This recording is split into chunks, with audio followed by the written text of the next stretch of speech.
ఎందుకు ఈ సొసైటీలో మిమ్మల్ని ఎవరు సీరియస్గా తీసుకోవడం లేదు? మీకు కూడా అలానే అనిపిస్తుందా?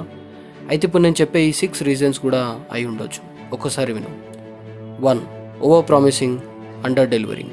మీ ఉద్దేశం మంచిదే కావచ్చు, కానీ ప్రతిసారి నువ్వు నాకు ఆ పని వచ్చు, నేను అది చేస్తాను అని చెప్పి కూడా చేయవు. So people loose trust.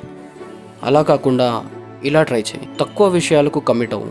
Commit అయిన దానికన్నా ఎక్కువ డెలివరీ చేయి. Result speaks louder than excuses.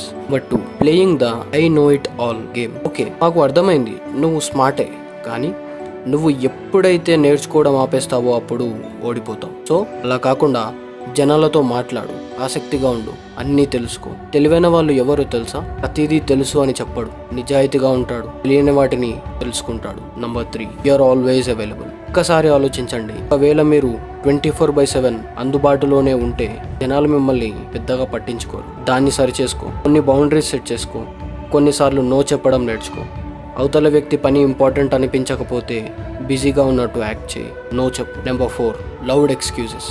మీరు దాన్ని గుర్తించకపోవచ్చు, కానీ మీ ఎక్స్క్యూజెస్ చాలా లౌడ్గా ఉన్నాయి. ఎలా అంటే, నేను బిజీగా ఉండే, అది నా తప్పు కాదు, నేను బాధ్యత తీసుకోను. ఇవన్నీ కాకుండా ఇలా ట్రై చేయి, నేను బాగా ప్లాన్ చేసి ఉండాల్సింది, నేను నెక్స్ట్ టైం దాన్ని సరిదిద్దుకుంటాను అని చెప్పు. నెంబర్ 5. మీరు మాట్లాడేది వారికి వినిపించేంత వరకు జనాలు మిమ్మల్ని పట్టించుకోరు.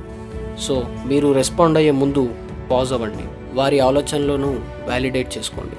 వారి మాట పూర్తయిన తర్వాత మీరు మాట్లాడండి. అప్పుడు మాత్రమే వారు మీరు చెప్పింది వినగలుగుతారు. నంబర్ 6. Not building skills. ప్రపంచం వేగంగా మారుతుంది, దానితో మీరు మారుతున్నారా?